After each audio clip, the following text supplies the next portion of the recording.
Moving right along, we're going to go to recognize fractions.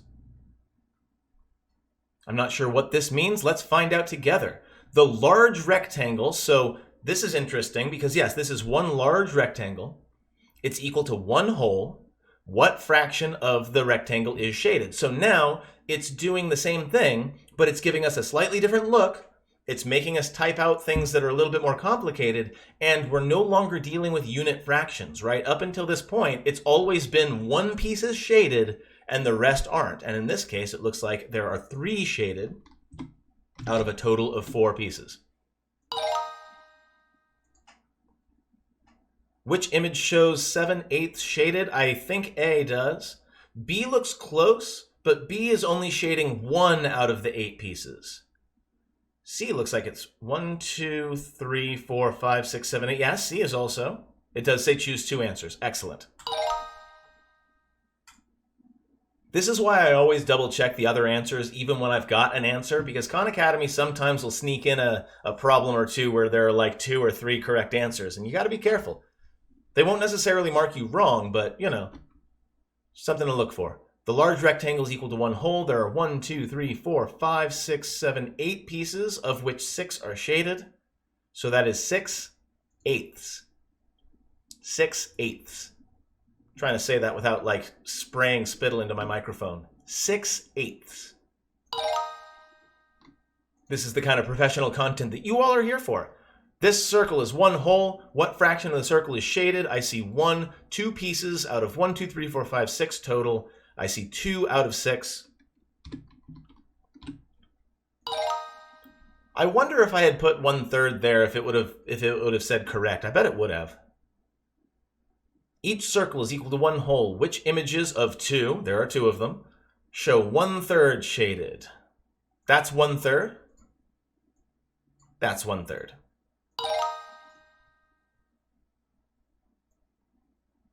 I see 8 pieces, of which 3 are shaded. I'm going to double check that because I'm not 100% sure of my eyes. 1, 2, 3, 4, 5, 6, 7, 8, and 3 are shaded. So that is 3/8.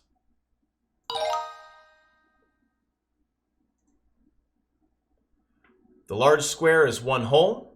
Which fraction of the square is shaded? Now, I'm pretty sure, and I'm going to write this. I'm going to find out, because if I get it wrong, I get it wrong, right? This is 2/4, right? There are 2 pieces out of 4. But you'll also notice, if you can kind of just look at it and like separate it out in your head a little bit, it's also 1/2, which shouldn't be very surprising. 2 out of 4 and 1 out of 2 are the same thing. I'm going to put 1 out of 2. And I'm just curious. I'm just curious. It did show, okay, so it does allow you, if you're already reducing fractions, Khan Academy allows you to reduce fractions and it gives you the right answer, which I really respect. I really appreciate that.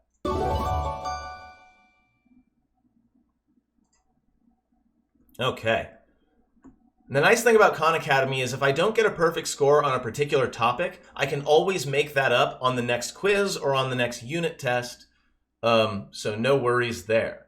Recognize fractions greater than 1. So this is going to be the exact same kind of problem, except this time there's going to be more than one whole, right? Up until this point, there's only been one shape that's been cut into pieces, but now we're going to deal with multiple shapes, each of which is cut into, and this is critical, the same number of pieces. That is so critical, and it's going to come up a lot later. So here, we've got 3 whole rectangles.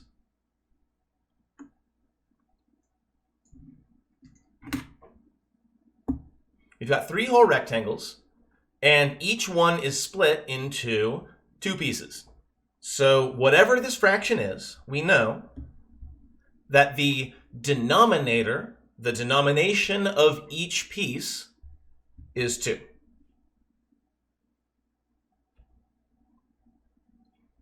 And the number of shaded things, the number of shaded pieces or parts, in this case it's rectangles, is 1, 2, 3, 4, 5. 5 out of 2. And this is okay. This is a perfectly fine number. There's nothing wrong with it. Please, for God's sake, stop telling kids that there are improper fractions. It's just a fraction. It's not going to hurt you. The only thing that makes this fraction right here different from the fractions we've been dealing with is that the fraction is worth more than 1 because it takes more than one whole to create it. That's it. And you can recognize them by seeing that the higher number is on the top and the lower number is on the bottom. To answer, it's just dank. I am on PC. My RAM is, I just upgraded from 8 to 16. I'm definitely not the guy to talk to about computer upgrades because I have been having a nightmarish time trying to keep my streaming consistent. I might recommend checking out DJ Daniel's computer builds, though. He does them on Wednesdays every now and then, and he talks about parts and pieces and stuff. DJ_Daniel is him on Twitch. Always happy to help. I just said that this is 5 out of 2, right? I got distracted. Okay, good. Oh man, my poor eyes. All right, which of these shows 12 over 8?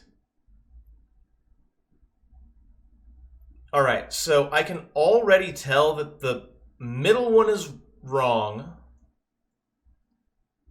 because there aren't 12 things shaded, right? 1, 2, 3, 4, 5. Yeah, that's not right. Which one shows 12 out of 8? Let's see. So each one needs to be into 8 pieces. 1, 2, 3, 4, 5, 6, 7, 8. And there need to be 12 total. 3, 6, 9, 12. A is correct. But there are 2 correct answers. 1, 2, 3, 4, 5, 6, 7, 8, 9, 10, 11, 12. But these are tenths, though. This is 12, right? This is indeed 12 things, but each one is a tenth and not an eighth. So D is going to be the other correct answer. And I really want to push hard that the idea that these eighths and these tenths are incompatible. They're not. You can't just put them into a pile and expect to make a whole out of them. Just like in previous problems, you can't make fractions by cutting up a whole into what's it called, different size pieces. And that's going to end up being why things like common denominators are necessary later on to do a little bit of basic arithmetic. Okay, so we've got 2 rectangles. Each one is split into 6. And there's a total of 5, 6, 7, 8, 9 total shaded. So that's going to be 9 sixths. Sixths. It's one of those words that's tough to say once, let alone when you have to say it over and over and over again for your job. Sixths.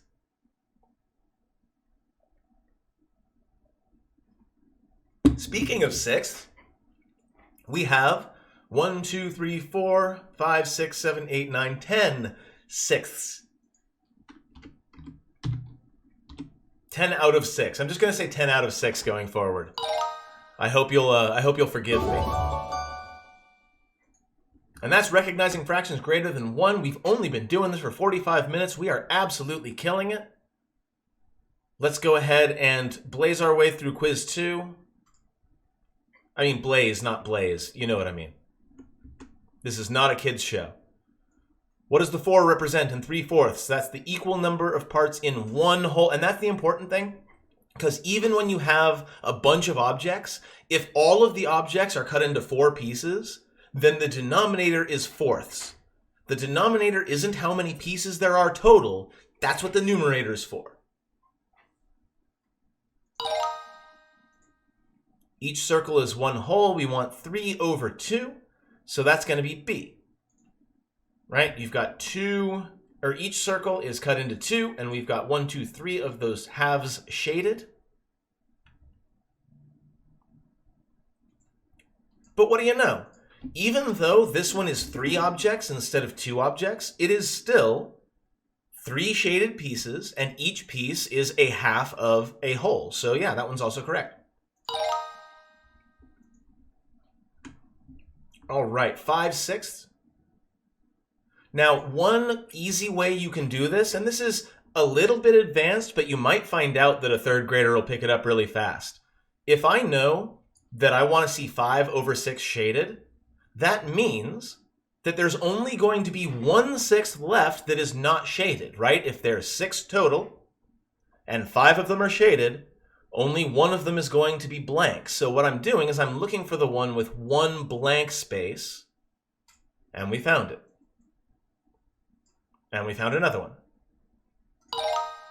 And that seems super obvious and it seems super intuitive, but it is a big deal and it has major consequences throughout all of math. Like what I just did, subtracting the one from the other, that's a thing that comes into play in like high value, like college level statistics and stuff.